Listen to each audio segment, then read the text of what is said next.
Olá, Olá, prazer tê-la aqui. Boa noite. Tudo bem? prazer é meu, Jennifer. Tudo bem? Fico muito feliz aqui com a sua presença. Vai ser uma honra e tenho certeza que todo mundo vai aprender muito hoje. Porque vai ser uma Tomara, aula, né? tomara. Com certeza, isso aqui é sem dúvidas, sem dúvidas. Fred, já vou deixar aqui com a palavra. Se apresente aqui pra gente. Bom, ah,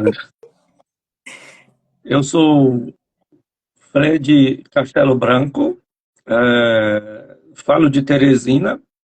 Nós estamos separados aqui de uns 3.000 quilômetros, mais ou menos, né? Verdade, verdade. Eu estou em Teresina, a Jennifer está em Campo Grande, não é isso? Isso mesmo. Campo Campo Grande, Grande. Mato Grosso do Sul, pois é. Boa noite, Márcio. Eu sou engenheiro civil, né? Sou engenheiro civil formado aí há 40 anos, né? Completa agora 40 em novembro. Formei na Universidade Federal de Pernambuco, né? Sou mestre em engenharia de estruturas, como todo engenheiro civil, praticamente quando está no final do curso é tomado de amores pela teoria das estruturas, pelo concreto armado, né? Comigo não foi diferente. E aí fui fazer mestrado, fiz mestrado em São Carlos, na Escola de Engenharia de São Carlos. Trabalhamos lá com laje cogumelo, né? Laje plana de concreto armado, isso em 89, terminamos em 89. E aí vim para Teresina trabalhar. Fiquei trabalhando com projetos, era professor. E aí, em 2012, fiz doutorado em geografia urbana na área de organização do espaço. Eu já, nessa época, já trabalhava com planta de valores genéricos e tinha sentido assim necessidade de entender um pouco mais sobre o comportamento das cidades, né? Como era isso, como era que as cidades se comportavam, como é que as pessoas influenciavam nos preços, né, nos valores imobiliários. E isso, na arquitetura e na geografia, se trata muito melhor do que na engenharia propriamente dita, né? Na Só, né? engenharia, quando olhamos para esse problema, como engenheiros, olhamos já do ponto de vista de engenharia, de cálculo e tudo, é uma coisa muito fria, né? Já é digamos assim, o final Direcionada, né? da. Exato, exato. E a cidade, a observação da cidade é uma arte, eu diria, né? As cidades são seres vivos, assim, têm vida, mutantes o tempo inteiro. Nas minhas aulas, eu sempre digo que a cidade que nós deixamos para trás quando saímos de casa para trabalhar é diferente da cidade que a gente encontra na volta, né? Nossa, é Alguma verdade. coisa mudou. Esse conceito de espaço urbano é muito rico. Então, na minha trajetória de formação profissional, que ela ainda está inconclusa, né? Me imagino estudando bastante coisa ainda, né? Maravilha. A última etapa acadêmica, digamos assim, de ir para a escola, sentar no banco, assistir aulas, foi o doutorado, né?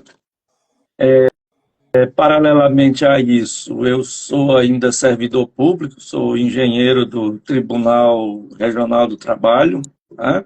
Olha, Devo ficar nessa condição até maio do ano que vem, quando aí aposento de vez.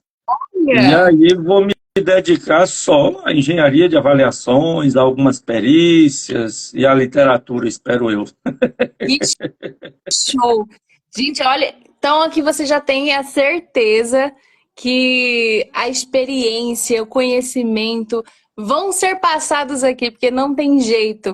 O professor Fred, ele foi também meu professor na pós-graduação. Foi Isso. incrível, foi uma aula maravilhosa, foi um módulo maravilhoso. E por isso é uma honra e eu tenho certeza que vocês vão amar também. A Teodora falou Obrigado. aqui, ó, o melhor professor, diga-se de passagem. Olha só. Teodora foi minha aluna. Olha só. Pronto, já tá aqui tudo certo. Tem Se não me conhecimento de causa. engano, se não me engano, no ensino médio, Gente, olha no só. Instituto Federal. Que Hoje ela é show. arquiteta, né? Olha só. Olha Em aí, em 1996. 1996. Eu não ia lembrar o ano, Teodora, mas Lembrou aonde foi? Isso foi incrível, já. Gente do céu. Maravilhoso. Maravilhoso mesmo. E como foi essa trajetória com avaliações? Como que chegou nas avaliações? tá. Bom, como eu falei, a minha atividade profissional inicialmente foi como professor. Eu formei em engenharia em novembro e em fevereiro eu era professor, né? Olha só. Então comecei a ser professor em 85, né? E aí fui estudar estruturas fora.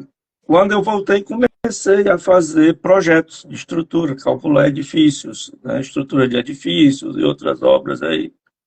E esse negócio, eu era impressionado com engenharia de avaliações. Aliás, ainda hoje eu sou, digamos assim, um admirador das estruturas bem feitas. Ainda faço algumas. Hoje eu trabalho com restauração de estruturas. Recentemente fiz uma restauração de uma estrutura de grande porte. Nossa.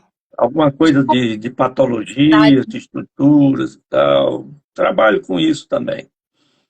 Mas aí o Que show. que aconteceu naquela época é que eu fui ficando muito estressado, né? Fui ficando muito estressado, trabalhando muito, já com família e tal, e a economia do país muito ruim. Quando eu saí daqui de Teresina em 78 para terminar o ensino médio no Recife e cursar engenharia, o papel do engenheiro na sociedade era um. Eu tinha um irmão que tinha formado recente, muito bem situado, bons empregos à disposição e tal. O papel desse mesmo engenheiro, quando eu voltei, era outro. A Olha gente só. estava imerso numa crise terrível, né? Uma crise muito difícil, muito difícil, muito difícil.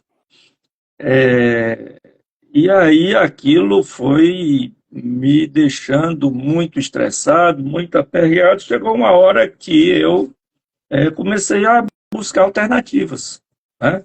Não, tem que fazer alguma outra coisa, porque isso aqui, o meu cardiologista chegou uma época e disse, ó, toma cuidado, porque o estresse está te maltratando muito. Minha nossa. A primeira coisa que eu fiz foi vestibular para arquitetura, né?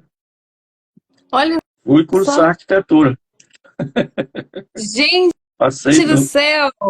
passei no vestibular, comecei a cursar arquitetura, mas aí não dava mais para me dedicar ao curso de arquitetura, ter uma atividade profissional, cuidar da família, não tinha. Então, a atitude mais sensata era deixar a faculdade de arquitetura e tentar ser um engenheiro menos estressado. Nesse momento, eu, por aquelas coincidências da vida, me aproximei de uns colegas que trabalhavam com avaliações e perícias. Eu já mestre em engenharia de estruturas e me convidaram para fazer uma perícia com eles. Fui fazer aquela perícia, tal. Era uma perícia supostamente com estruturas, mas depois chegamos à conclusão de que não tinha nada de grave. Foi num arquivo do TRE aqui no Piauí, que todos os arquivos de urnas eletrônicas, de urnas de tecido, aquelas lá, eram arquivadas naquelas estantes de aço. Aquelas estantes de prateleira de aço, e elas estavam no último andar do prédio e não estavam convenientemente montadas nem arrumadas, e lá, uma certa hora da madrugada, tudo aquilo caiu e ficou amontoado distante no chão, e cedinho alguém me achou e disse: olha, vamos ali ao TRE, porque o prédio está querendo cair. Minha nossa. Vamos lá. Jesus. E aí, chegando naquele prédio, olhei, não tinha nada, nenhuma indicação de qualquer tipo de dano estrutural. Graças Já a na Deus. saída, vi uma outra sala com as mesmas estantes, parei e olhei e digo, olha, essas estantes não estão convenientemente montadas nem organizadas e tal, esse é o problema. Eles pegavam uma estante e colocavam carga em todas as prateleiras do mesmo lado, e a estante ia ficando assim, ó. Queria milagre, né? Caiu Meu Deus. tudo como um dominó, né?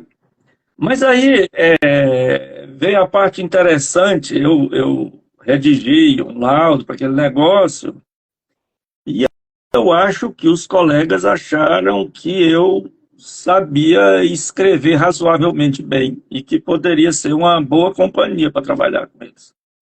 E aí, tipo, um mês depois, me chamaram para fazer uma avaliação. Nunca tinha feito isso na vida. De certa forma, até encarava isso como um certo desdém. E fui. Naquele tempo se trabalhava com os fatores de homogeneização. Fizemos aquela avaliação, mas eu achei aquele trabalho com fatores muito precário, né? E aí gostei de ter feito o trabalho, de ter ganho dinheiro, mas eu pensei nos seguintes termos: eu não estudei tanto tempo da minha vida para ficar fazendo conta com fatores e resolvendo as coisas daquela forma.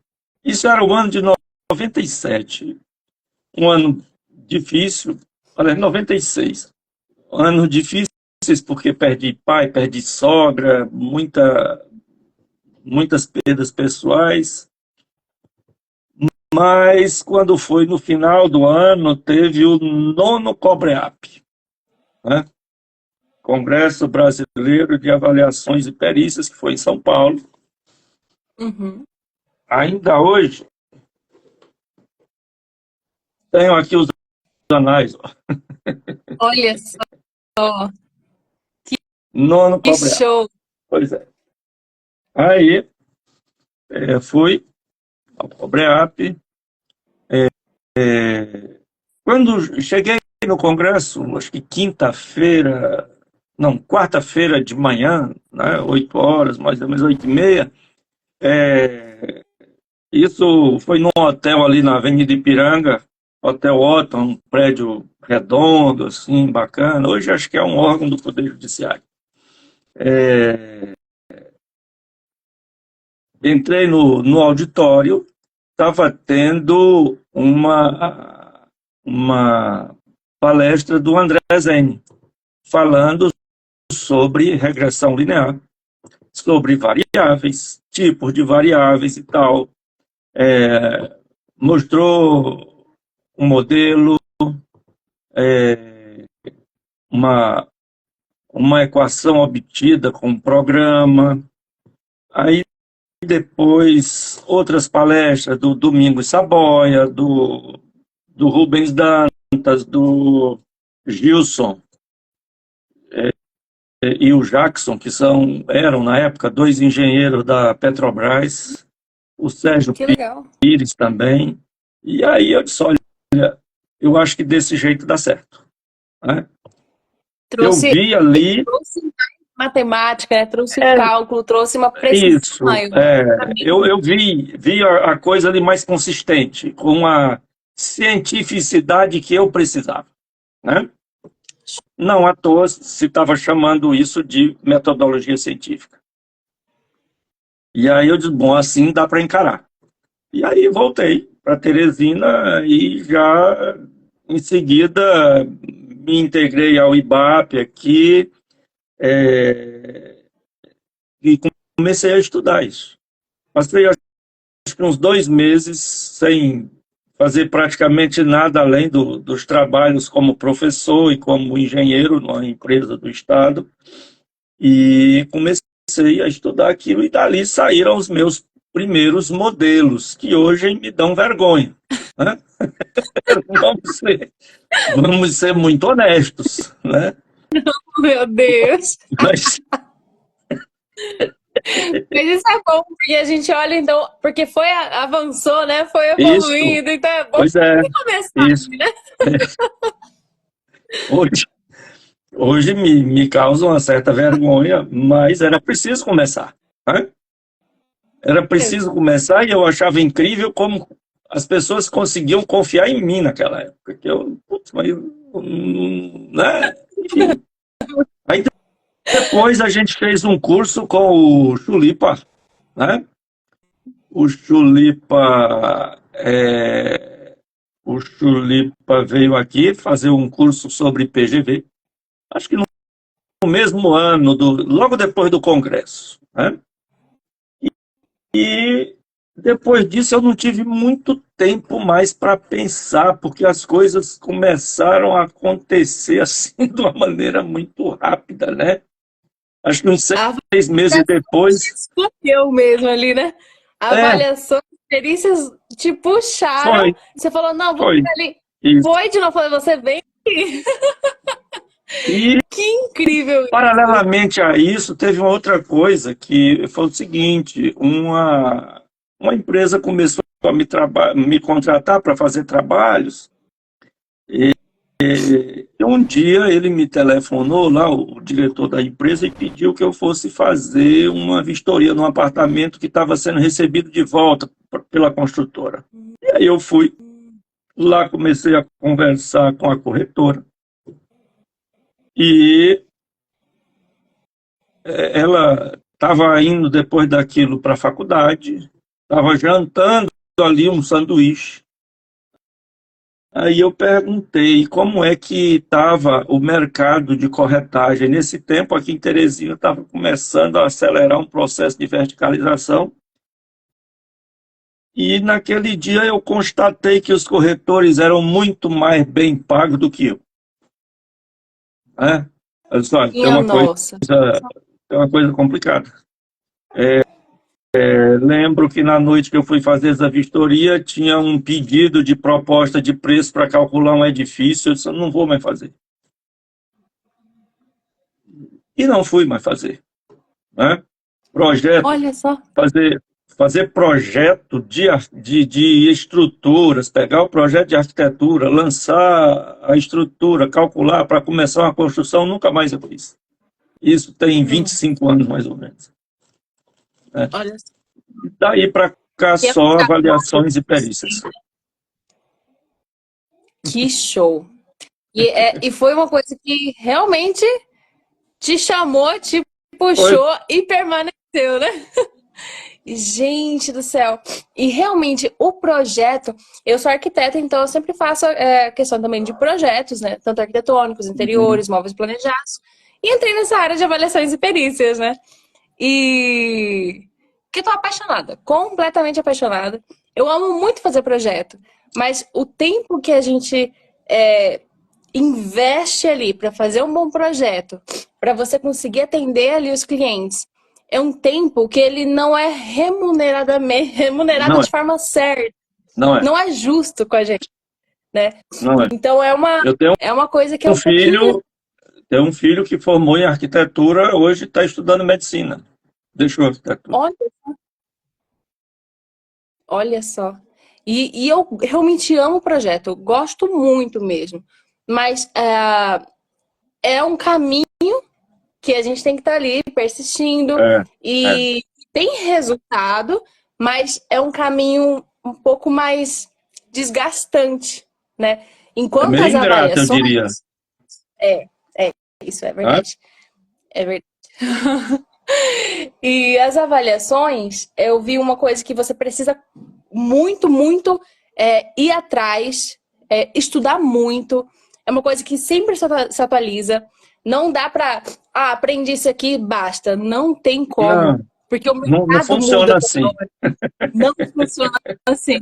E eu olhei e falei assim, e eu gosto muito de estudar. Então eu vi isso uma oportunidade também de continuar estudando, de Isso. ter mais uma área de atuação e que tá virando a principal. E tá mexendo, mas tô aqui, ó. Tô fazendo ali. Vamos ver o que o futuro aguarda, né? Guarda pra gente. E quais os principais passos para ter uma boa avaliação? Para fazer uma boa avaliação, né? Bom, eu tenho um roteirinho que eu sigo sempre, né?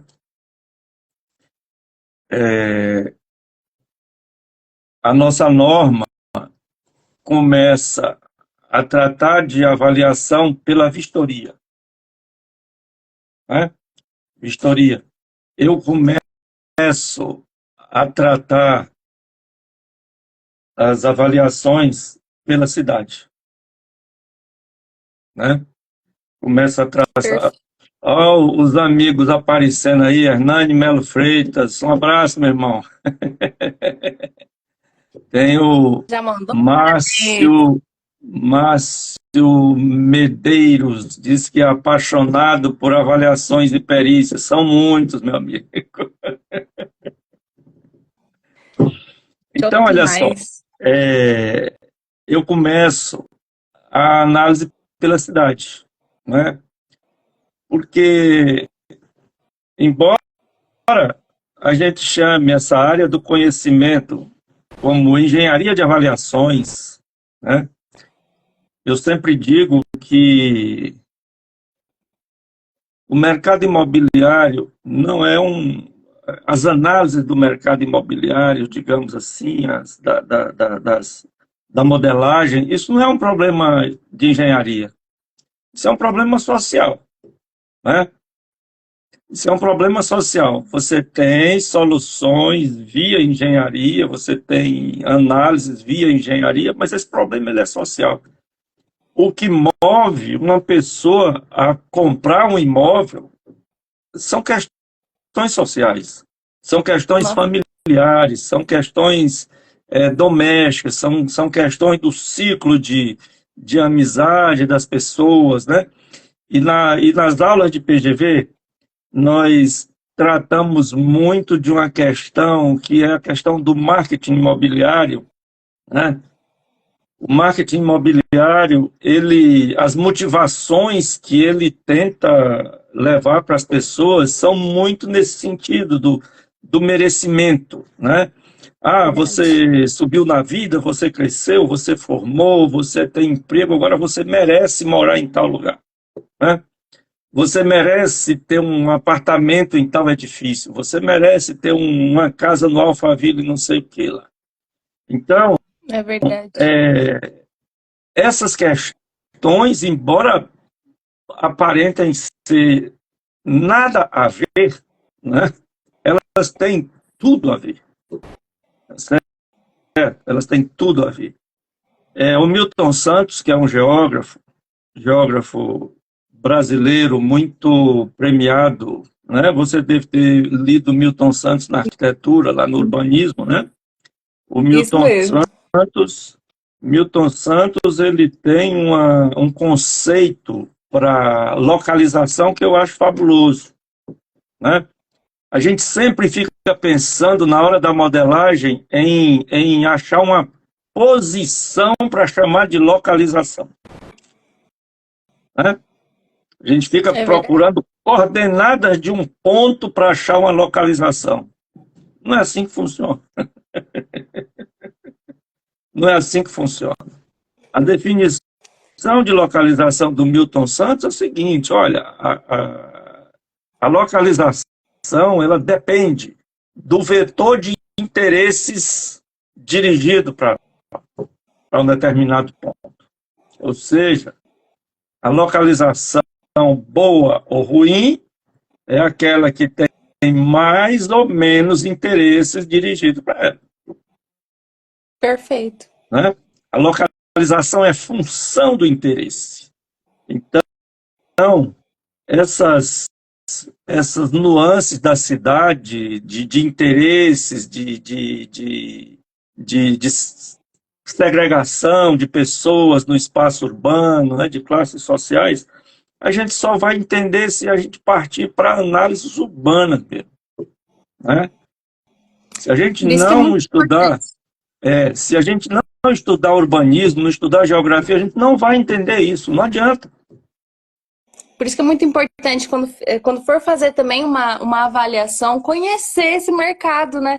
Como a gente vai explicar o mercado que a gente não conhece, que a gente não vivencia muitas vezes? E é um grande desafio isso, né? Bota grande nisso, é muito grande. Principalmente quando você sai da sua cidade para outra, com o fim exclusivo de fazer uma avaliação. Né? Isso é uma coisa complicada. Então, primeira coisa, você tentar conhecer o máximo que você conseguir aquela cidade. Quais são as tendências, do mercado imobiliário daquela localidade. Isso é a primeira coisa. O que a cidade está valorizando? O que a cidade está priorizando? Como é que essa cidade se organiza? Né? Como é que são os setores de ocupação? Né? Como é que são os setores de ocupação? Esses temas a gente trata exaustivamente lá nas plantas de valores. A propósito, segunda-feira próxima, nesse mesmo horário, com Tácito Quadros Maia, falarei sobre PGV exclusivamente. Segunda-feira, todo mundo que está aqui vai lá no perfil do Tácito para poder assistir o professor Fred e o Tácito lá falando sobre a planta também. Vamos falar sobre PGV. Então, show. Primeira coisa é você tentar conhecer minimamente a cidade, como que ela funciona, como é que é o perfil socioeconômico desse negócio. Né? Depois, sim, a região, o bairro onde você vai trabalhar. Tá? E, por último, pesquisa de preços. Né? Pesquisa de preços. Eu não me prendo muito a uma pesquisa só na vizinhança do imóvel que eu vou avaliar. Né? Isso são Márcio Medeiros, meu Instagram é fred.castelo.branco. Aqui em cima também, ó. Só clicar que ele tá junto comigo, que já vai aparecer. Isso. Então, olha só. A pesquisa, isso é um critério pessoal meu. Enquanto eu vejo colegas muito empenhados em conseguir o máximo de dados no entorno do avaliando, e aí você vai partir para uma média. Né? Você chega praticamente a uma média, você quase não vai precisar de fazer modelo. Tá? Eu gosto de pesquisar no entorno tudo que tiver disponível e também um pouco afastado para perceber como é que esses valores se formam. Eu sempre gosto de fazer isso. Eu sempre gosto de fazer o seguinte alerta, né?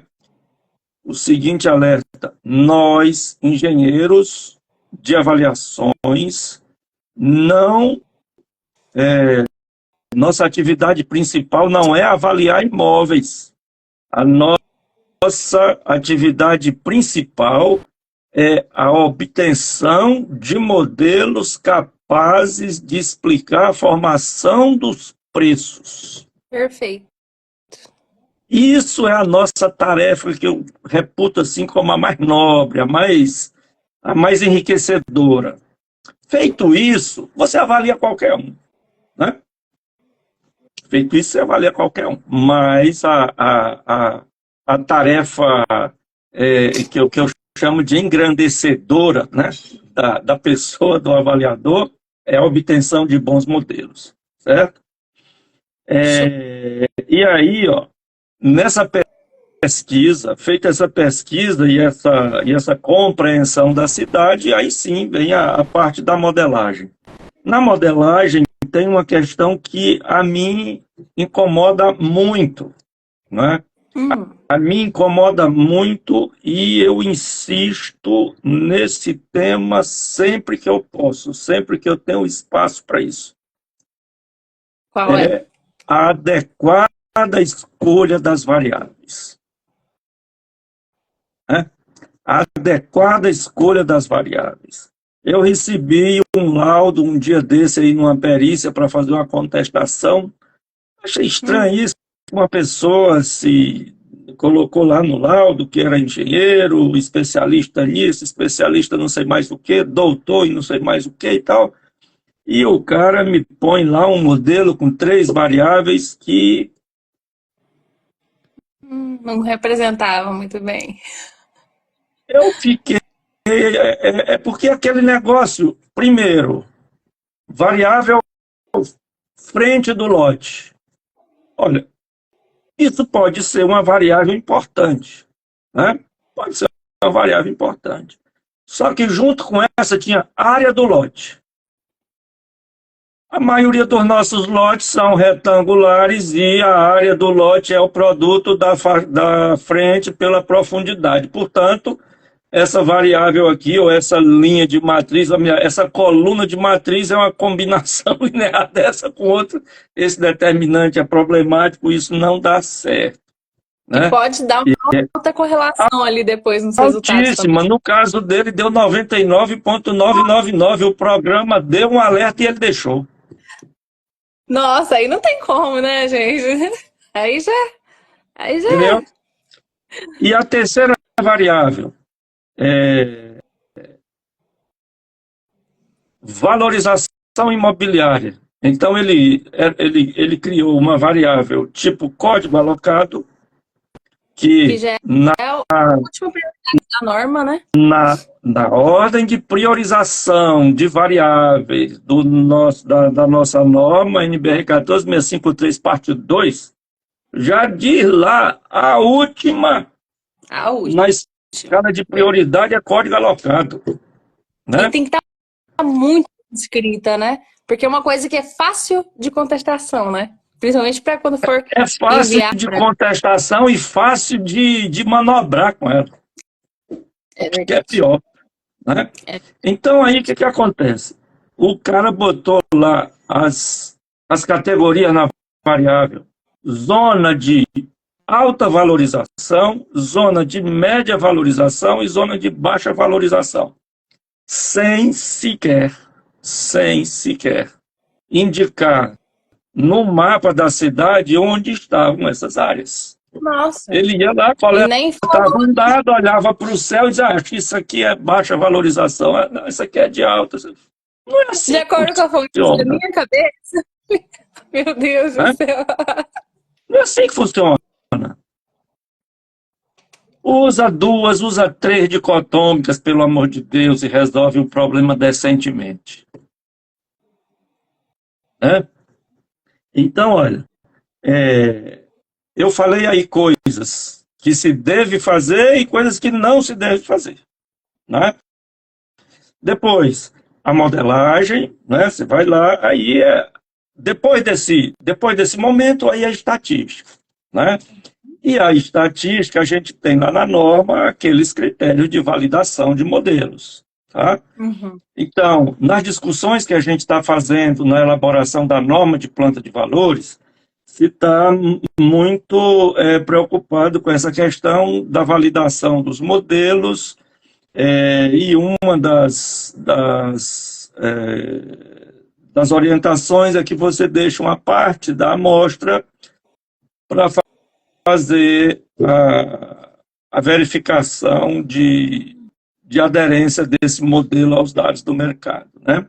Então, em linhas gerais, acho que um bom caminho é esse. E lá, só para completar isso, na hora de escolher as variáveis, que isso eu chamo de fundamento, né? Fundamento. Nós não podemos abrir mão dos fundamentos, nunca, jamais. Então, nessa parte de fundamentos, a gente criou um roteirinho que a gente passa bem detalhado nas aulas e palestras sobre PGV, que é a leitura da cidade. Que incrível. Aí eu sempre começo, por que leitura da cidade? Amigo, porque a cidade fala. Está tudo escrito no mapa. Você olha, a cidade fala. Às vezes ela até grita.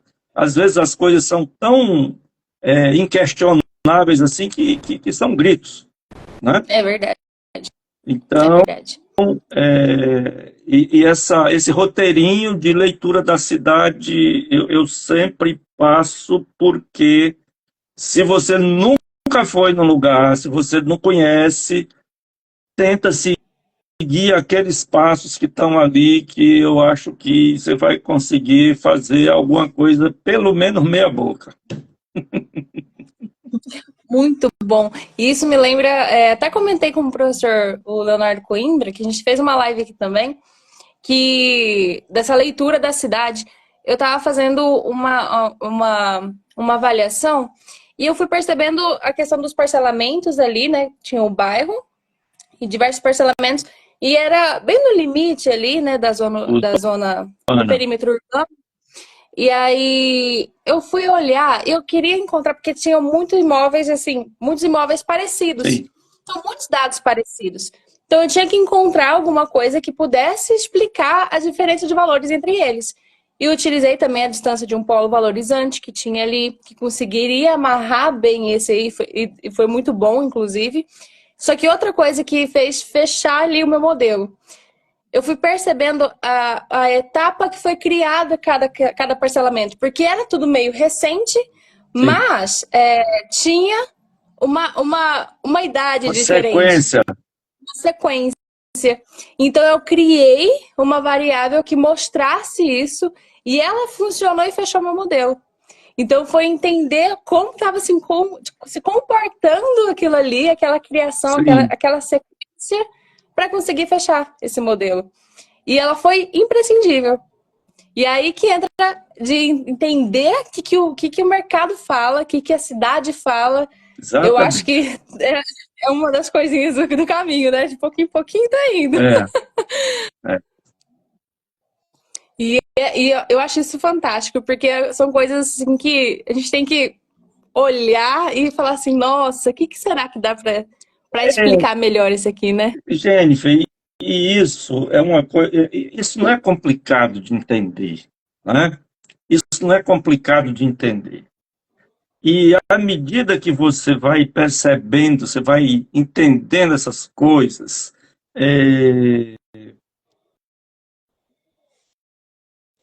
você começa a falar sobre elas com uma facilidade, porque elas são tão óbvias. Verdade. Né? Elas são tão óbvias. Eu estava distraído total, não estava lembrando que ia ter aula nesse final de semana agora. Eita. Aula de PGV. E aí eu soube, eu fiquei um pouquinho triste, porque eu estava achando que eu ia poder ficar o fim de semana de perna pro ar, né? E aí não vou poder fazer. Mas, meu Deus do céu. Mas aí, vamos lá. Você não vai preparar a aula? Não, já está pronta. Já está sempre falando, ele já entende, já tá aqui, sempre. Ó. Tá aqui, né? Já são quase 15 plantas feitas, né? Já tem bastante. E teve uma pergunta aqui sobre quando vai ser falado, né? Qual vai ser o dia da PGV? Ah, segunda-feira. Agora, hoje é Sim, um dos dias também. agora a gente vai falar nas próximas perguntas aqui. Isso mesmo. Vai ser hoje, vai ter segunda-feira, Isso. lá no. Então, para quem está começando, como saber se os resultados do modelo inferencial eles correspondem com a realidade do mercado? Porque muitas vezes você estava fazendo, calculando, mas tem que olhar também aquele resultado e ver se é compatível Sim, com o claro. entorno, o que está acontecendo. Então, como saber que se realmente está compatível? Olha, é o seguinte, a norma trouxe uma exigência, acho que as duas últimas versões da norma, que é aquele gráfico de aderência, né? Ele é uma ferramenta bem interessante em relação a isso, em que você plota no mesmo gráfico os valores que você pesquisou e os valores que o seu modelo estimou. Então, um fica nas abscissas, o outro nas ordenadas. E aí, esses pontos, esses pares ordenados de pontos aí, de valores que vão formar pontos, eles precisam estar próximo da bissetriz desse quadrante, né? Um modelo que aderisse perfeitamente aos dados de mercado, todos os pontos estariam sobre essa bissetriz. Mas, na realidade, isso não acontece. Na vida real, não é assim. Mas a gente consegue modelos em que esses pontos estão muito próximos, né? E, além disso, verificarmos se naquela região em que estão os imóveis que estamos avaliando, se aqueles valores estão compatíveis com os que nós obtivemos ali na pesquisa, né? Então, acho que esses dois critérios, eles são muito fortes no sentido de fazer essa verificação. Isso é muito bom, porque quando a gente olha nesse gráfico da aderência, então quanto mais longe, sabe que o observado está bem diferente do que é o calculado, né? Que é o erro, aquele desvio padrão ali, né, dele. Então, aquele erro relativo, que então a gente olha, quanto mais distante é porque ele não está calculado certo, ou você não conseguiu explicar direito aquele dado, Também, né? Tem uma questão que é interessante. Às vezes, você tem um gráfico que a aderência está boa até o meio do caminho, depois esses pontos ficam abaixo do gráfico, por exemplo. Ou ficam acima do gráfico. Ficam numa parte, um buraco no outro, isso. face. Provavelmente, o que está acontecendo é que as variáveis estão mal especificadas. Né? Pode estar faltando variável no modelo. Tá? Pode estar faltando variável no modelo. Principalmente as chamadas variáveis de interação. Tá? As chamadas variáveis de interação. O que são essas variáveis de interação? Sempre que nós temos variáveis dicotômicas nos nossos modelos, né? Está lá na norma, no anexo A, eu acho que é o que se ocupa dos modelos inferenciais. Então, tem lá uma das orientações que o avaliador tem que se certificar de que todas as variáveis importantes estão incorporadas ao modelo. E que no modelo não existem variáveis sem importância. Tá? Quando está falando das variáveis que tem que estar presente, tem lá entre vírgulas, inclusive aquelas decorrentes de interação. Como é que isso funciona? Por exemplo, a norma diz o seguinte, que sempre que houver variáveis dicotômicas no modelo, você precisa verificar se há interação dessa variável dicotômica com as variáveis quantitativas. pergunta típica onde se percebe a importância disso. Você tem, por exemplo, e aí em Campo Grande certamente que existe, você tem aquela avenida muito importante da cidade, que tem lá 5, 6, 8 quilômetros de extensão. Uhum. E essa avenida sai, por exemplo, de um polo de influência importante da cidade. Então você vai ter aquela variável clássica lá, olha,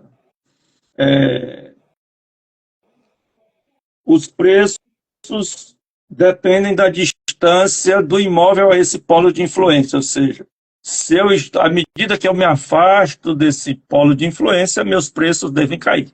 Né? Comportamento clássico é esse. Mas eu tenho essa tal dessa avenida. Então, os preços dos imóveis que estão ao longo dessa avenida, eles caem com a distância do centro, mas eles devem cair de uma maneira diferente dos preços dos imóveis que não estão naquela avenida. É verdade. Né? Então, você tem aí a variável dicotômica que separa os imóveis que estão na avenida dos que não estão, e você tem a variável quantitativa que explica a variação de preço com a distância. Isso nós poderíamos chamar de uma dicotomia absoluta, ou seja, isso acontece ao longo de toda a avenida. Mas aí vem a pergunta que decorre dessa: isso é verdade ao longo de toda a avenida? Ou a partir de uma determinada distância, esses preços passam a se comportar de maneira diferente, ou seja, eles já não são tão diferentes o fato de estar na avenida ou não estar. É verdade. Percebe? Pode. Então aí o que acontece? É possível que haja uma interação entre a variável dicotômica de estar ou não estar com a variável distância. E aí a gente cria uma terceira variável que o valor dela é resultado do produto da dicotômica pela distância. Uma variável de interação. Né? E aí, quando essa variável de interação é importante, eu, pessoalmente, Fred, gosto de chamar essa dicotomia de uma dicotomia frágil. Por quê? Porque ela não é constante ao longo de toda aquela avenida. Tá certo? Então, estar na avenida ou não estar é importante. A distância em relação ao polo de influência é importante. Só que o estar ou não estar na avenida, depois de uma certa distância, passa a depender dessa distância.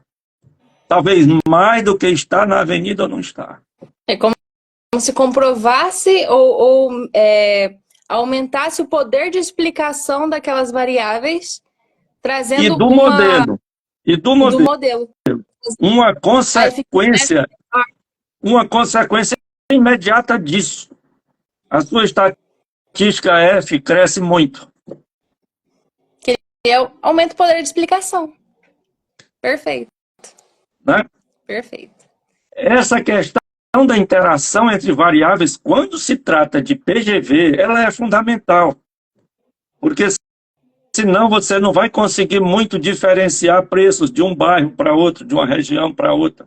Ainda mais que quando mexe numa escala muito maior do que quando a gente vê a avaliação de um imóvel, avaliando a cidade toda, né? E abrindo então esse assunto mais ainda, né, sobre a questão do PGV.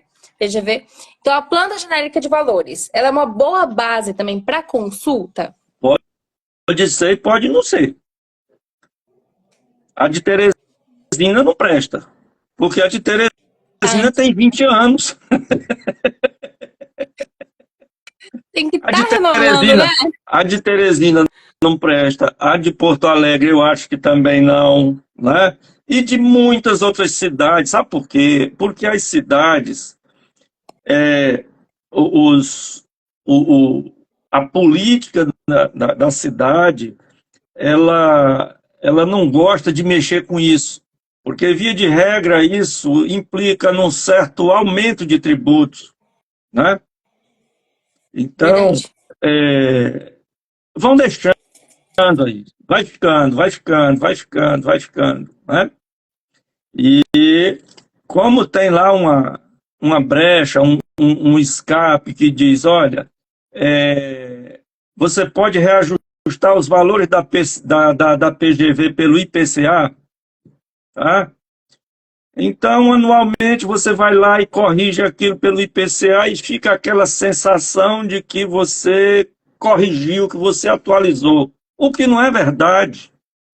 A gente que aprende a pensar sobre a cidade, a gente sabe que as regiões da cidade não se comportam da mesma forma ao longo do tempo em relação aos valores imobiliários.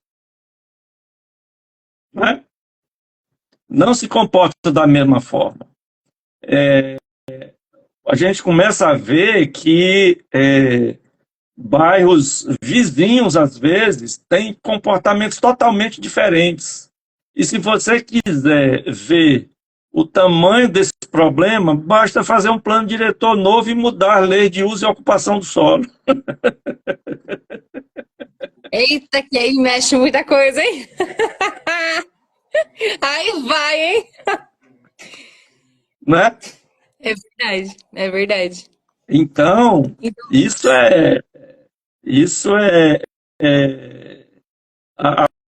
a planta de valores genéricos, se ela for recente, se ela for atualizada, ela é uma boa fonte de referência, mas se não for, esquece.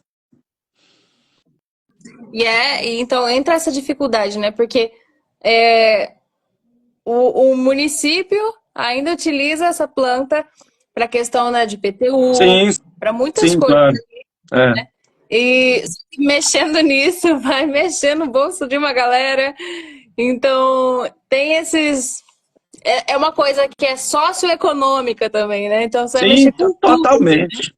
E política, Verdade. né? E política. A tua cidade aí fez uma PGV nova agora. Ah, eu não vi, não. Rio Branco. Aham. Mato Eu vi que Grosso tava em discussão do Sul. algumas coisas. Que show, já vou dar uma olhada. É, Eu já tô desatualizada aqui. é, Eu tô desatualizada. a, a engenheira encarregada disso foi minha aluna, acho que ano passado ou ano atrasado, de PGV, a gente conversou muito, e a pessoa que foi contratada para fazer foi a Marise Boranga, ex-engenheira da Caixa e membro da Sobre aqui, uma engenheira muito capaz, né? Show! Certamente Muito deve ter ficado um trabalho muito bom. que show mesmo. Já vou dar uma olhada sobre isso. Porque É, é o que eu falei, a gente tem tanta o nome informação dela, e o precisa nome da engenheira lá da prefeitura é Mona Lisa. Mona Lisa, já vou até anotar aqui. Mona Lisa, se não me engano, Mona Lisa Fossati, alguma coisa assim. Você é bom de memória, hein? Menino do céu. Maravilhoso. É muito bom. Que é isso? Fora de série. E como que é feita, então, a PGV de um município? Ah, legal. Eu Você vou, vai eu vou falar um fazer pouco uma, aqui? vou fazer uma analogia, tá? Vou fazer uma analogia. Todo mundo aí que está nos assistindo ou são engenheiros ou são arquitetos e certamente já estudaram topografia, né? Certamente estudaram topografia, já tiveram nas mãos uma planta de levantamento plano altimétrico, com curva de nível e tudo mais.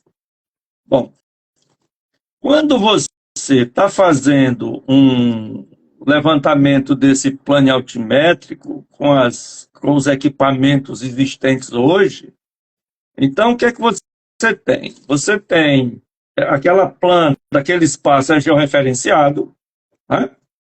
Aquilo é georreferenciado, e aí você vai fazendo locação de pontos e obtendo suas cotas, né, em relação um plano de referência. Não é isso? Então, você vai tendo cotas daqueles pontos. Depois, você faz uma interpolação daqueles pontos e você obtém aquelas curvas de nível. Ao longo de cada curva daquela, você tem uma altitude constante, né? Você tem a curva 100, a curva 120, 130, 140, 95, enfim. Agora, imagina que essas cotas não sejam cotas, sejam preços. É a PGV, né? Então, é uma atividade parecida, só que ao invés de coletar cotas com uma estação total, tal, você vai pegar cotas, você vai pegar preços daquelas localidades, daqueles pontos. E depois você vai interpolar esses pontos, né? E aí você vai ter curvas chamadas de isolinhas, né? Curva de isovalor, curvas isótimas, como chama o Chulipa, né? Então,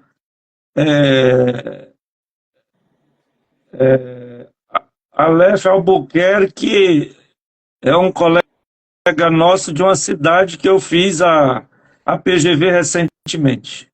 Cidade de Barras, aqui no Piauí, eu acho. É uma cidade de uns 40 mil habitantes, é uma cidade bacana. Então... eu conheci Barra Grande. Barra Grande é a praia. Barra Grande é a praia, no litoral do Piauí. Litoral. Então, olha só, o Rodrigues aqui está perguntando que ferramenta. Rodrigues, a gente usa um software de estatística, né? Só que eu uso isso associado ao QGIS, que é um software de geoprocessamento que é livre. Então, primeiro, eu preciso da base cartográfica da cidade, né, toda georreferenciada, todos os dados são georreferenciados. Com isso, eu tenho em cada posição um preço, né? E aí a gente faz a interpolação desses preços, isso no primeiro ajuste, né? A gente faz a interpolação desses preços e essa interpolação, ela é um mapa de calor, né? Aqueles mapas de Kernel, né? Com aquelas manchas coloridas. As convenções que nós usamos é quanto mais vermelho, mais altos os preços e quanto mais verde, mais baixos os preços. Aí fica um negócio bacana. Com isso eu identifico os polos de valorização, por exemplo, os pontos mais valorizados, né? E a partir daí eu vou tirando as distâncias, vou fazendo a diferenciação de logradouros, né? Se aquilo é uma avenida, se é uma rodovia, se é uma rua importante de comércio, se é rua sem pavimentação, ou seja, eu uso variáveis para diferenciar esses logradouros, né? Então, perfeito. Grosso modo é isso. Só que, diferentemente do trabalho topográfico, né?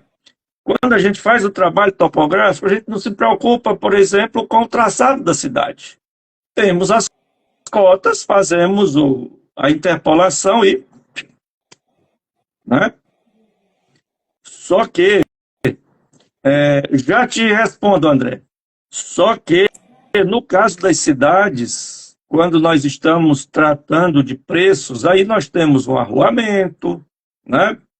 Temos esquinas, temos uma hierarquização de logradouros, e conceitualmente a PGV o que é, né? Conceitualmente é uma planta da zona urbana, onde estão desenhados os preços por metro quadrado em cada face de quadra. Então, em cada quadra você tem 4 preços diferentes, um para cada face, né? E pode ser diferente, pode ser o mesmo, depende da situação, né? Então, são calculados, né? Sim, são levados em consideração ali. São calculados, né? Porque você não tem na hora de coletar sua amostra, você não tem um preço em cada face de quadro. É verdade. Né?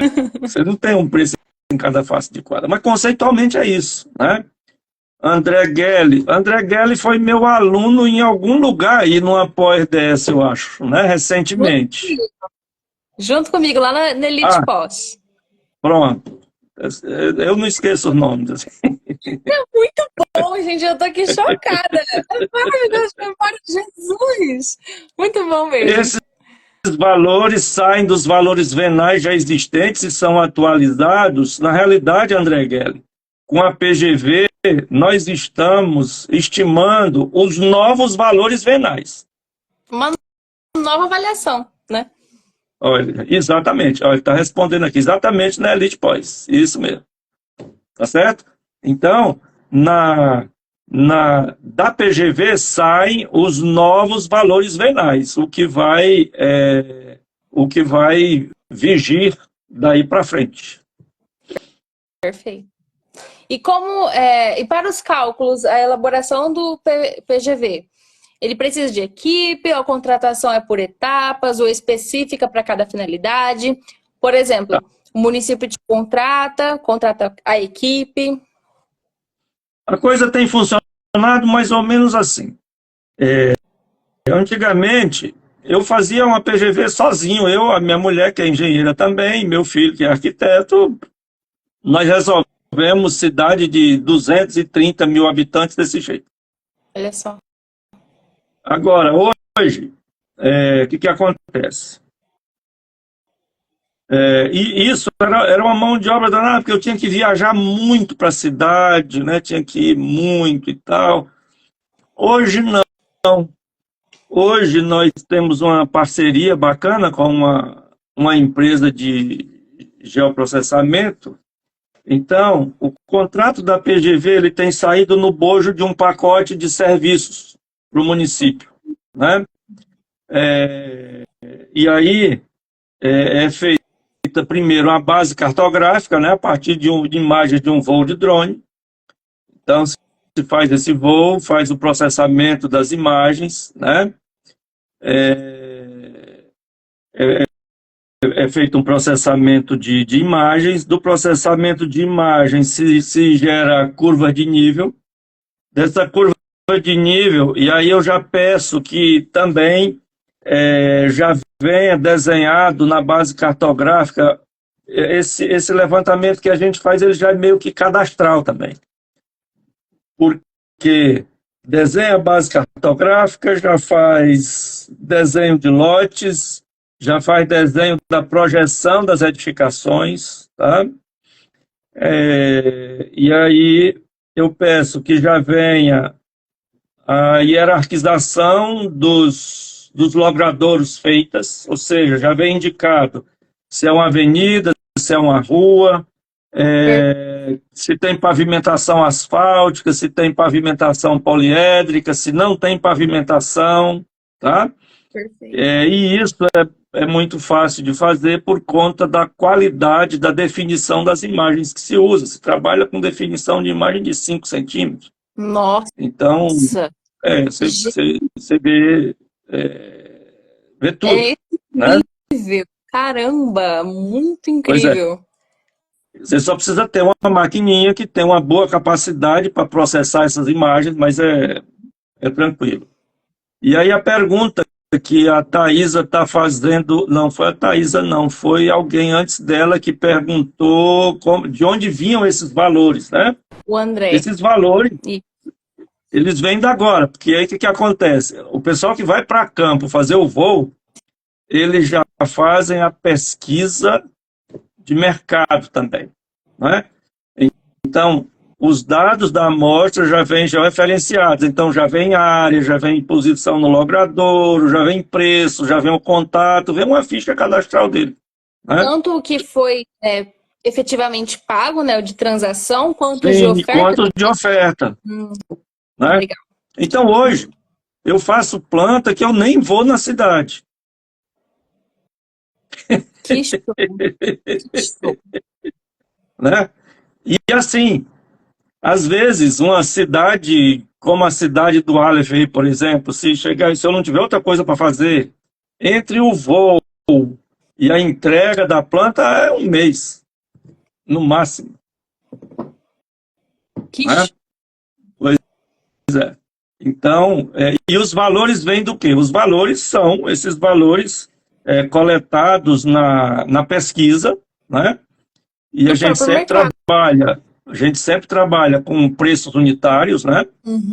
A PGV normalmente, para a grande maioria dos casos, é feita uma PGV de terrenos e as avaliações dos imóveis são feitas por evolutivo, tá? Uhum. E aí, o que acontece? A gente trabalha com preços unitários e fazendo novamente a analogia com o plano altimétrico, esses preços por metro quadrado de terreno é como se fossem as cotas de terreno, né? Uhum. E as nossas curvas de nível elas vão ficar um pouco deformadas, porque aí eu tenho que obedecer o traçado de rua, tá? Viria aquela curva de nível aqui no meio do terreno e tal, uma coisa que eu aprendi desde muito cedo. Quando você está fazendo PGV, não muda valor ao longo de uma quadra, senão você vai provocar briga de vizinho. É verdade. É verdade. Entendeu? Por quê? Aí Por que você paga menos do que eu? Por que você paga mais do que eu? Briga todo mundo fazendo, eu não aceito. Negativo. Tá pagando X, eu vou pagar X. Os preços sempre mudam na hora que você atravessa a rua. Porque tem uma proximidade maior com algum polo ali, né? Exatamente. Certo? Verdade. Então, o tempo para ser elaborada seria nesse espaço de 30 dias ali, mais ou menos. Depende do tamanho da cidade, né? Ah, sim. Se você for fazer qual a população de tua cidade aí? Campo Grande? 500 mil? 900 e pouco mil. 900 não tem 1 mil. milhão. Aí Isso. é serviço para 6 meses, talvez, ou mais um pouco até. Oi, desculpa, deu uma travadinha aqui. Quantos? Em 6 meses ou um pouco mais. Eita. Aumenta a escala, né? Imagina São Paulo. Aí é ano, né? Meu Deus do céu! Eu olhei por 6 meses aqui e falei, caramba, São Paulo. Aí, São Paulo, você começa a fazer no Réveillon e termina 2 depois. Aí, só na próxima década, das 2 décadas depois que vão atualizar. Porque eu não vou atualizar isso aqui, não. E é engraçado que lá também, por exemplo, o índice fiscal a gente consegue ver até por quadra ali, por rua, sim, né? Aqui sim. é difícil para encontrar as informações. Onde encontra essas informações? No site da prefeitura? Essas informações, olha só, presta atenção. A PGV, ela é um anexo do Código Tributário, normalmente, né? Normalmente, a PGV, ela é um anexo do Código Tributário. E aí, isso é lei e, portanto, é publicado no Diário Oficial do município, né? Então, no Diário Oficial do município, você tem as tabelas, as planilhas, valor em cada face de quadra de cada rua. Você tem os preços usados para tipologias de edificações, as equações de cálculo, tem tudo lá. Porque, realmente, uma vez eu fui procurar para encontrar esses índices e tudo mais também. Foi um tanto de Faz o seguinte, ó. Aí em Porto Alegre, não, em Campo Grande, desculpa. Eu até comecei a pensar, será que é em Porto Alegre? Foi porque eu fiz um curso para o pessoal lá de Porto Alegre há 2 semanas atrás, um curso de 2 finais de semana, muito bom, o pessoal adorou e eu também. Foi no meio daquela confusão de alagamento e tal, e aí acho que o pessoal se concentrava muito no curso até para se distrair daquele negócio lá, sabe? Foi um curso muito bom de fazer. E a gente vai provavelmente fazer um outro no segundo semestre com eles. Então, olha só, estava falando uma coisa importante, o que era que eu esqueci. Que é Sim, difícil de encontrar. vai na prefeitura aí de Campo Grande, procura a Mona Lisa. A Mona Lisa, eu acho que ela trabalha ou na área de cadastro ou que é na Secretaria de Finanças, né? Procura a Mona Lisa, depois eu mando para ti o contato dela aqui ou do Instagram ou do WhatsApp, né? Eu tenho Muito obrigada. muito contato com ela. Na época que a gente conversou sobre isso, ela estava fazendo o edital para contratação. Nossa, olha só! Que Nós show! trocamos umas ideias nessa época aí. Então, Olha, mas... esses dados, essas informações referentes a índices fiscais, a PGV e tudo, você encontra nas secretarias de finanças e isso foi publicado em algum diário oficial em algum momento. Isso é dado público, ninguém tem que esconder isso e acho que ninguém esconde. Tá. Vou procurar isso mesmo. Vou falar com ela também. Não, é muito bom. É muito bom, porque a gente precisa também para ajuda. Para saber. E agora que vai sair uma novinha aí. Pronto, gente, perfeita. É uma boa variável proxy de localização. Né? Sim, não, perfeito, maravilhoso. E é exatamente isso que eu estava procurando esses tempos para fazer para uma ordem de serviço do banco. E aí eu acabei utilizando renda per capita, mas é o IBGE de 2010, né? 2010, está muito defasada, né? Uhum. E aqui está mudando muito, Campo Grande está mudando muito o cenário. Então tá... Ainda bem cresce, vão surgindo aqueles condomínios, as áreas vão se expandindo, olha, isso é um conceito muito bacana de geografia que nos ajuda nas avaliações, é o conceito de historicidade do espaço, ou seja, o espaço ele tem uma história de formação, né? O espaço urbano tem uma história de formação. Verdade. Então, o que é valorizado hoje pode ser muito valorizado amanhã, muito mais valorizado daqui a 3, 4 anos, né? Então, com certeza. Ou pode ter um problema e não valer mais nada. É verdade. E aqui veja-se o caso de Maceió. Nossa, é verdade. O que está afundando, né, tudo ali, tá complicado. Eu fui fazer uma aula lá uns 2 anos atrás e um dia, na hora do almoço, eu pedi a um colega que me levasse lá que eu queria ver. É um horror aquilo. Você olha de longe um prédio revestido com cerâmica, bonito. Quando você chega perto, não tem uma janela, não tem portão, não tem nada mais, não tem uma luminária, uma porta. Tiraram tudo capado. São vários desse jeito. Né? Eu só vê de longe, porque perto não é bonito, não. É difícil. Não, é difícil, complicado. E tem alguma lei que garante a atualização, a elaboração da PGV de cada local? Ainda não. Sim. O Código Tributário de Teresina, por exemplo, diz lá que o município deve promover a atualização disso a cada 4 anos. E tá 20? Na norma que se está estudando para fazer um texto, tudo, está sendo proposto fazer uma atualização da planta a cada 4, 5 anos. E eu compartilho dessa ideia porque a coisa funciona mais ou menos assim, gente. Quando se faz uma PGV, mesmo se atualizando também as alíquotas do Código Tributário, porque às vezes acontece um problema. Você faz uma PGV nova e quer aplicar as alíquotas antigas. Aí o imóvel que valia 100 mil, você usava uma alíquota de 0,6.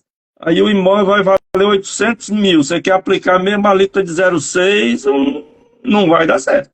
É confisco, né? E Então, você tem que fazer tudo mais ou menos ao mesmo tempo. Base cartográfica nova, cadastro novo, PGV nova e Código Tributário novo. Tudo novo, e muda né? muito Isso tem que de ser um pacote. é verdade. Como é? A alíquota ela muda muito de cidade para cidade, do estado, ou tem alguma Olha, padronização? não existe essa padronização, mas é preciso que os municípios tenham o bom senso e a cautela de não pôr alíquotas que cheguem em valores além do poder contributivo da população. Não pode, gente. Né? Porque realmente Muito, é muito, complicado, muito caro. Muito caro. né? Mesmo. E quando, por exemplo, nesses dados também da coleta, agora já é uma curiosidade, Sim. está coletando para fazer essa planta, os dados efetivamente pagos ali, os de transação, não são os que o cartório mostra, ou são de fato, ou tem alguma outra comprovação? Porque muita gente, às vezes, não coloca, não registra o que é certo, infelizmente, justamente pela questão do ITBI e tudo mais. Então, como saber, como tratar como de boa Olha, fé ou confiável? Não tem. essa questão, essa questão é delicada, né? Essa questão é delicada. Infelizmente, no Brasil, os, os cartórios, os dados no cartório não são ainda muito confiáveis, né? Alguns sim, outros não, porque tem principalmente naquelas cidades fora dos grandes centros, onde ainda tem muito aquele negócio da amizade, não, vamos anotar por menos e tal e tudo. Olha, eu prefiro não considerar esses dados, tá? Perfeito. O que acontece é o seguinte, é que as PGVs, normalmente, elas são feitas, em sua maioria, com dados de oferta, né? Uhum. Até pela quantidade de dados envolvidos, você não tem em um ano, 2 anos, aquela quantidade Verdade. absurda de vendas. As pessoas não são muito amigáveis na hora de informar valores de suas transações, não É são. verdade. Vem sempre aquela desconfiança, né? Ah, mas por que quer saber? É, Como entrar isso, né? É é. complicado. Então, o que acaba acontecendo é que a grande maioria dos dados são dados de oferta, mas aqui e ali a gente consegue dados de vendas, né? Com o tempo, a gente vai adquirindo as malandragens, consegue conversar com um pouco de calma com as pessoas. Quando você viaja muito para fazer avaliações, você vai construindo relações com pessoas daquela cidade, né? E aí você vai criando mecanismos para conseguir dados de vendas efetivadas. Mas esses dados, normalmente, eles são minoria. E aí o que acontece? Se eles forem em quantidade razoável, para que a gente possa inserir aí uma variável dicotômica de venda ou oferta, ok, Perfeito. mas muitas vezes não são, né? A menos, por exemplo, que eu fosse fazer uma planta de valores aqui de Teresina. Conheço bastante gente, tenho muito dado de vendas efetivadas e tal. Uhum. Talvez eu conseguisse. Show. Então, aí o que acontece? Na hora de você fazer o modelo,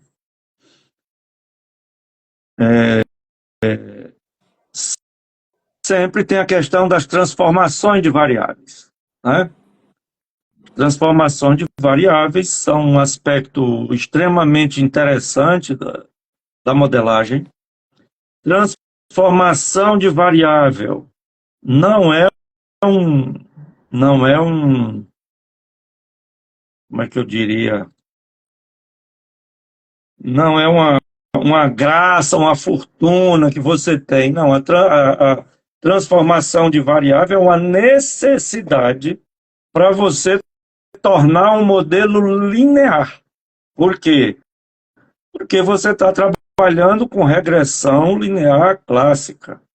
Se você está trabalhando com regressão linear clássica, então muitas vezes você precisa transformar algumas variáveis quantitativas para fazer essa linearização. No geral, né?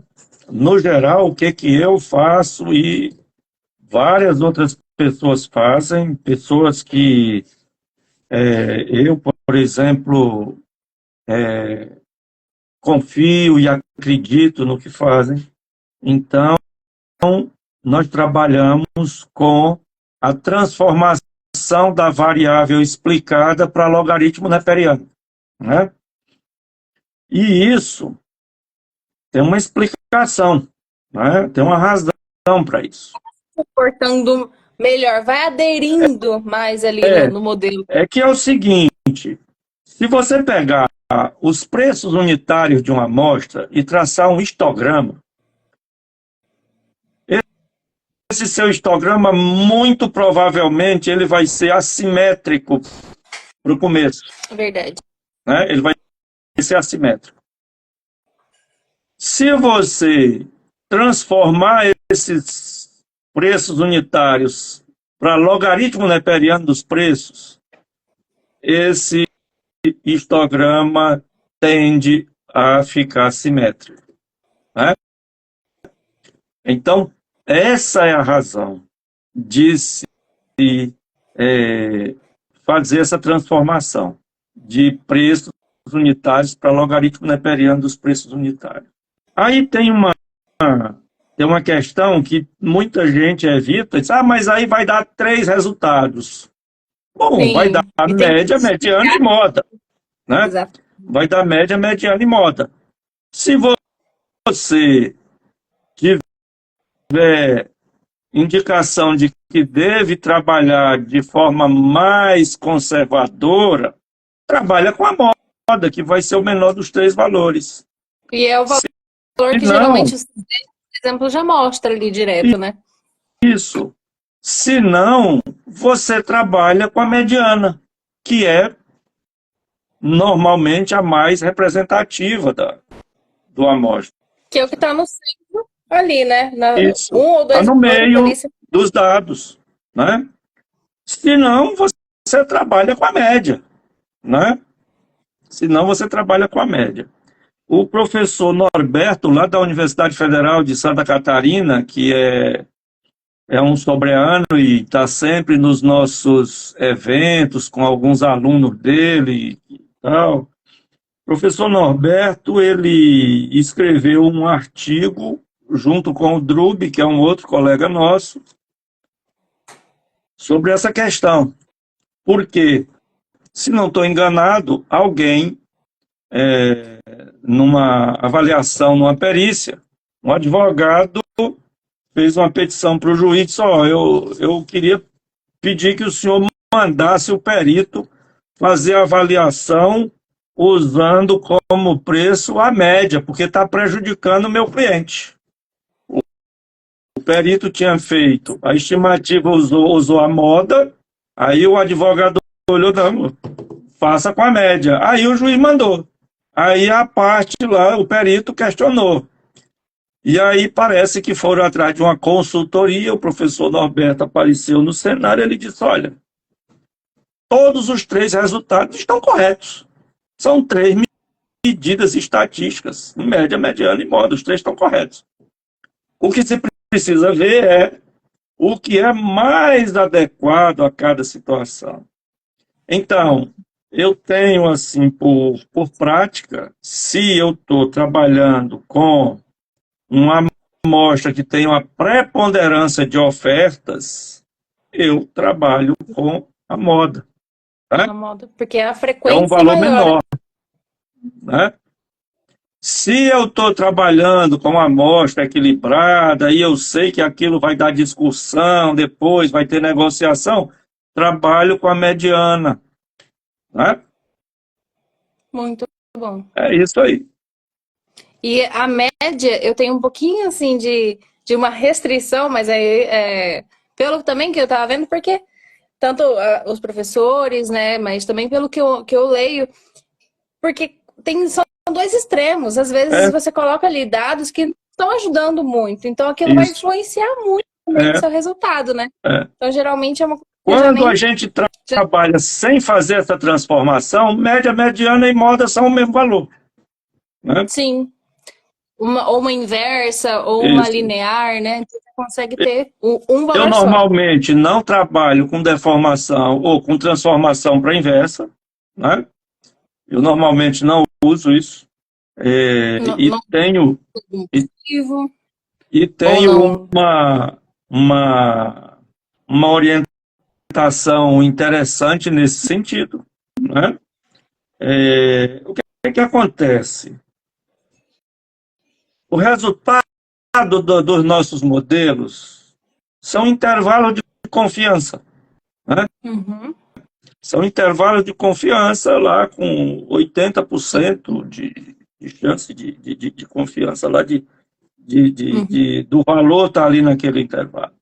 Se você pegar esse intervalo, né, que você tem um limite, está assim uma curva convexa e uma côncava aqui, aqui no meio dessas duas curvas você vai ter N equações diferentes. É verdade. Todas elas satisfatórias, né? Você Todas pode elas até escolher, satisfatórias. Você pode escolher, é né? verdade. Você pode escolher. E eu prefiro escolher, já que eu posso escolher, eu prefiro escolher um logaritmo. Que ele vai que mais vai aderir mesmo. Por que que eu prefiro escolher uma logarítmica? Porque a equação final do modelo fica inteligível. Você olha ali na sua frente, você consegue enxergar praticamente o impacto de todas as variáveis nos preços. E geralmente a homocedaridade tá melhor, o F tá maior, ali a significância tá menor. Então ele consegue trazer os melhores resultados É, mesmo ali, né? é, E para credenciamento ali nos bancos, quando a gente vai orientando também os alunos, a gente pede para evitar, porque tem que justificar, mas só para credenciamento. Fora isso, a gente fala assim: não, quando você fizer, você vai olhar, você vai justificar com base naquilo que você leu. E aí você isso, vai estudar e vai justificar ali, né? exatamente. Então, Olha, é como o você, seguinte, mas como você justificaria? O pessoal sempre eu, pergunta ali, né? eu fiquei, Jennifer, 25 anos credenciado pela Caixa e fiquei, acho que uns 15 pelo Banco do Brasil. Nesses últimos editais agora eu já não fui mais me credenciar, tá? Olha, Não fui mais me credenciar porque é, foi ficando muito cansativo, né? Uma é um valor quantidade assim, pequena. né? Hã? E é um valor bem menor, você tem É, que ganhar exato. pela demanda, E também o quantidade. seguinte, ó, o que que acontecia? Eu só me cadastrava ultimamente nos laudos modelo completo, né? Uhum. E naquelas consultorias de hora técnica, avaliação econômica e tal. Eu não ia mais no de habitação, aliás, não cadastrei nenhuma vez. Quando eu vi que era uma canseira danada, não fui mais. Eu tô pensando. E saiu edital novo, você viu? Vi. Ontem, Mas do Banco do não, Brasil. mas não vou mais, Ah, né? um dia eu quero esse poder de escolha também, Jesus. É, veja só, eu já tenho 64 anos, já 25 anos de credenciamento já chega. Eu consigo resolver a vida de outro jeito, né? Maravilhoso. E agora, quando saiu o edital anterior, eu fiz mentoria com algumas pessoas, porque estava todo mundo aperreado com o método evolutivo e tal, e aí a gente fez. Ali, né, Foi um primeiro. momento interessante. É. Então, isso, essa transformada para inverso eu não faço por causa disso, porque já que eu posso escolher o modelo, né? Já que eu posso escolher o modelo, eu escolho um que seja melhor de visualizar, melhor de entender e que vá dar um resultado mais limpo, né? Digamos assim. Até a almoço cidade, a gente não consegue olhar os valores unitários ali nela, porque ela vai ficar com 0,00 alguma coisinha, porque não dá para É, identificar, porque não não dá, tem inverso ali, né? não dá. Então são coisinhas que a gente tá observando em cada equação, em cada tipo de equação ali, né? Isso. Perfeito. E para a gente fechar aqui, como se capacitar e encontrar essas oportunidades também que tem no mercado? Olha, deixa eu te dizer uma coisa. Acabei de dizer que eu não me credenciei mais. Mas durante muito tempo foi importante ser credenciado principalmente pela Caixa. Né? Quando você é credenciado pela Caixa, é como se, de certa forma, você fosse assim ungido, né? Não, esse É cara é engenheiro credenciado. da Caixa, é credenciado pela Caixa, ele faz avaliação para a Caixa é aquele grande contratante de avaliações e tal. Então, isso, ser engenheiro credenciado da Caixa para avaliações, durante muito tempo me ajudou muito, me ajudou a ficar conhecido, digamos assim. Isso foi uma coisa importante. E a experiência também. Outra coisa é o seguinte, a formação acadêmica, né? A formação acadêmica eu reputo como de extrema importância, porque essa formação acadêmica ela lhe dá respaldo para discutir, para argumentar, certo?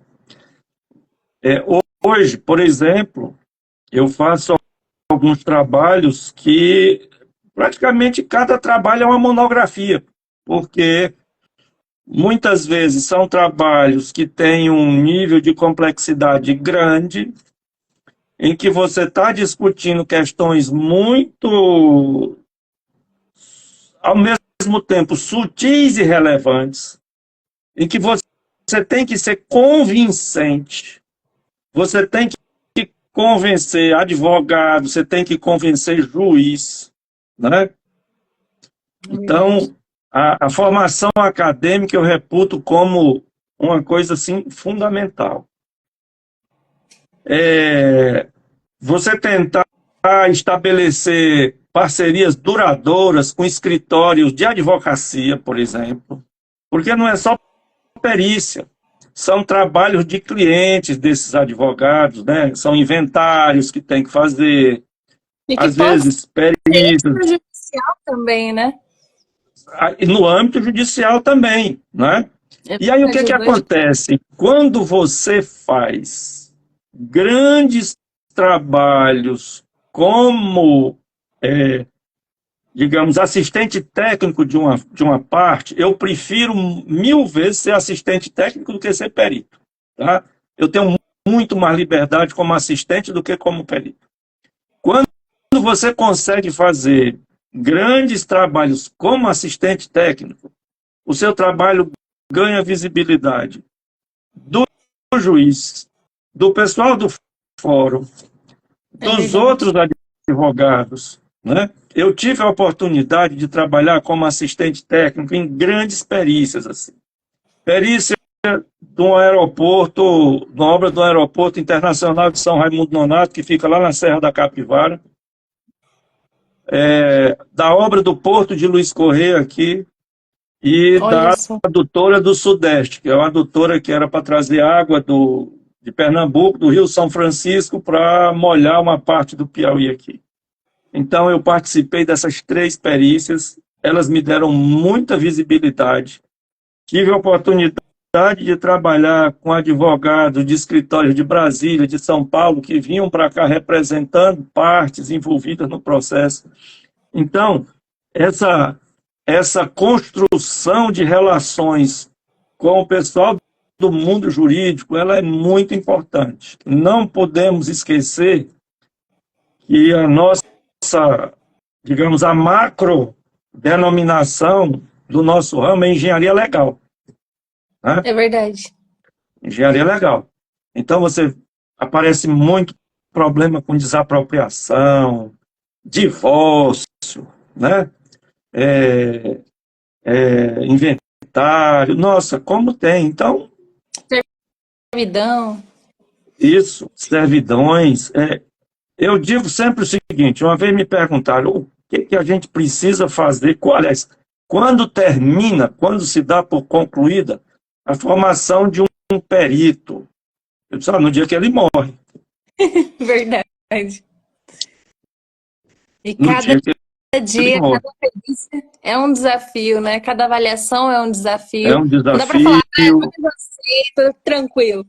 Tem uma coisa diferente que vai ter que lidar de uma forma diferente, né?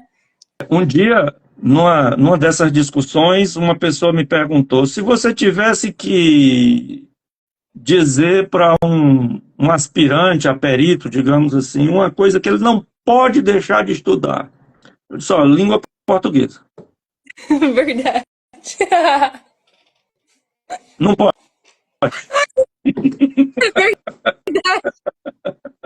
Porque a pessoa tem que entender o que você está falando. Não bom pode deixar. pelo amor de Não pode. Olha, eu vou falar uma coisa aqui. A gente, nesse período da Caixa, a gente corrigiu muitos laudos, né? Foi olhando ali, fazendo essa vistoria toda ali com os alunos do método Elite. E aí, muitos laudos mesmo, muitos. E o que tinha, eu não conseguia olhar os erros, assim, ortográficos até. Eu não conseguia deixar passar. Eu falei Não assim, dá. porque olha, não tem. Porque era tanto laudo que tinha que ter uma pressa, uma rapidez. Aí a gente começou a colocar ali para todo mundo verificar ali a ortografia e tudo mais, mas tinha coisas que não tinha como, eu tinha que apontar. Mas é complicado. Então, a escrita, uma boa escrita, Nossa. faz tanta diferença. E E era para ser o básico. E isso, eu tive assim, por isso que uma coisa que eu sempre digo, gente, é o seguinte: eu não posso reclamar de nada. Eu tive assim a oportunidade de estudar numa universidade pública que está sempre entre as 10 melhores do Brasil, que é a Universidade Federal de Pernambuco.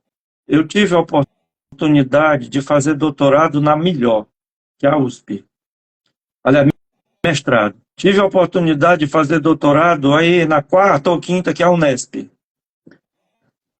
Que show. Então, e isso eu não paguei nada. No Olha mestrado, só. aliás, eu fui pago. Tinha bolsa. Olha, uma Né? bênção. Pois é. E outra coisa, embora eu reclame de muita coisa, mas trabalhar num tribunal me rendeu muitos frutos. E uma linguagem técnica.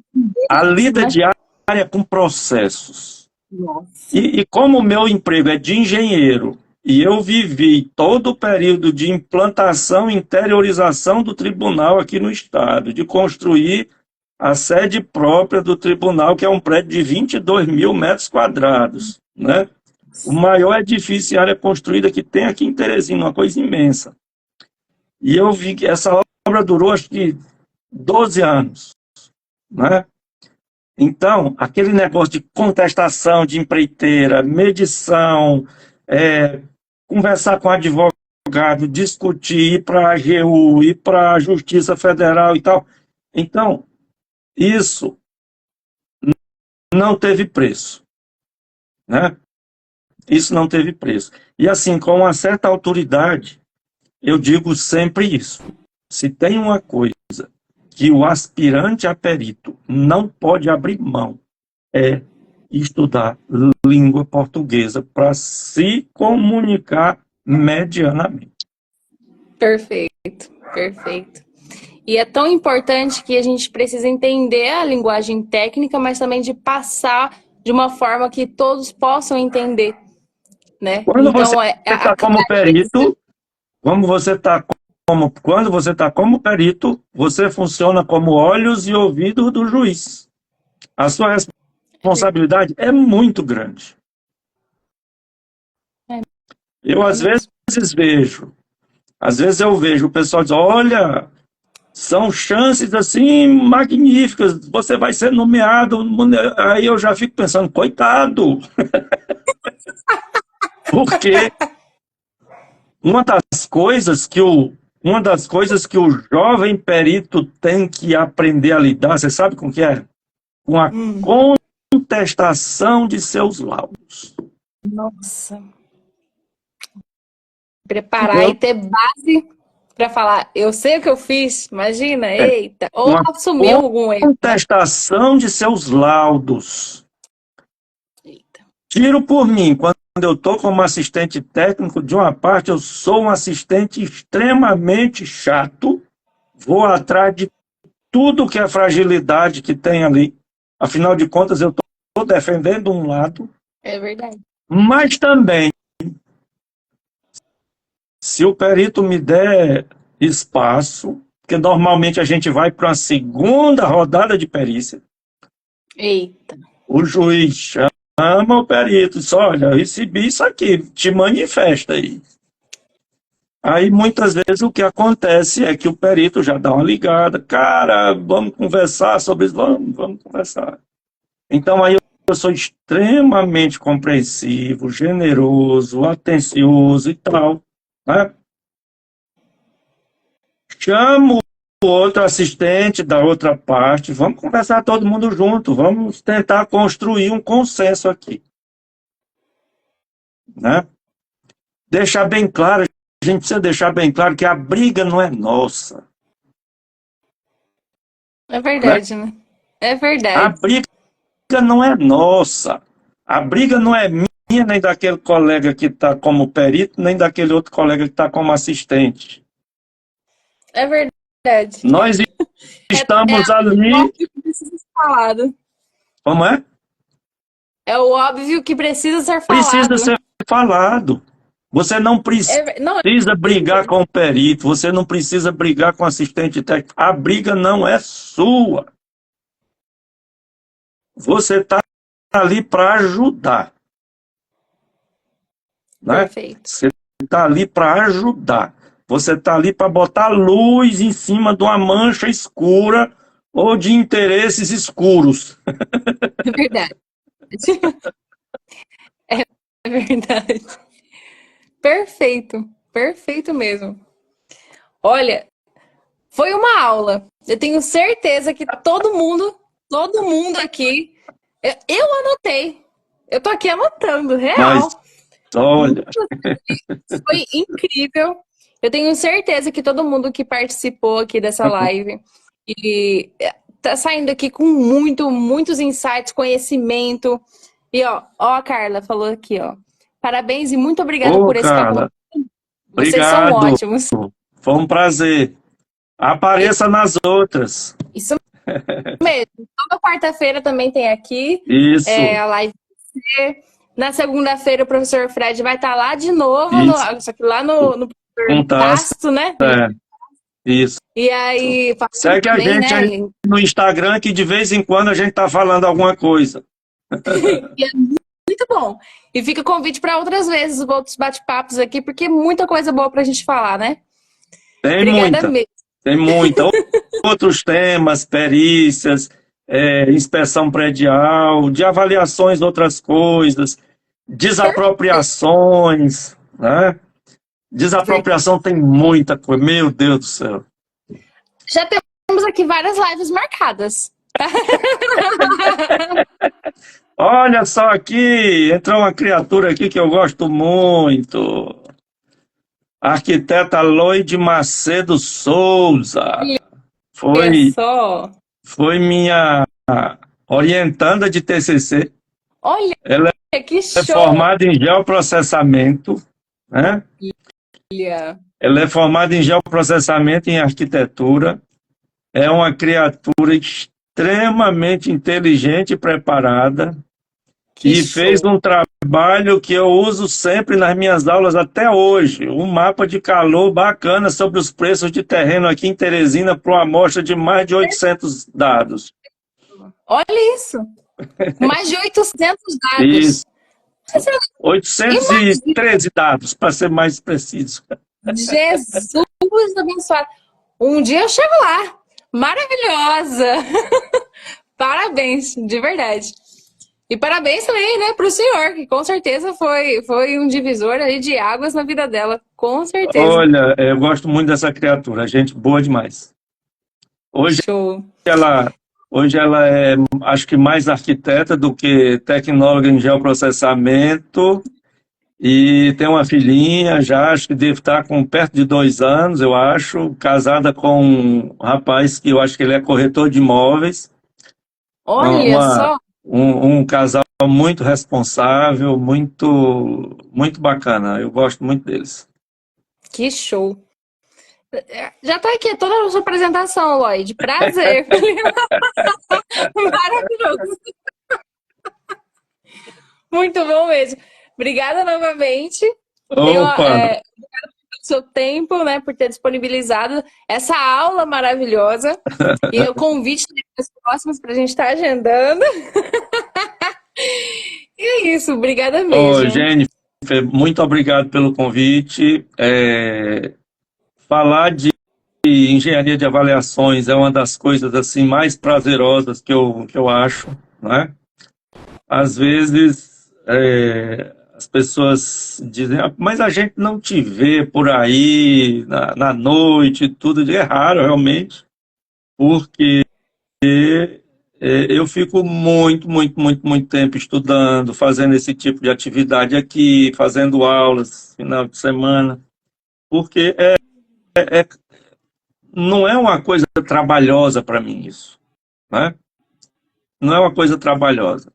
É uma atividade, ao contrário, muito prazerosa, tá? Então foi muito bom estar aqui. Apareceram várias pessoas muito queridas aqui no grupo e Verdade. que venham outras aí, tá bom? Amém. Obrigada. Tchau, Até mais, pessoal. Vou deixar gente. Boa noite. Oi? boa noite. Vou deixar salva essa live aqui também no Ah, perfil. tá bom. Tá bom. É isso, pessoal. Boa noite. Até mais. Tchau. Tchau, noite.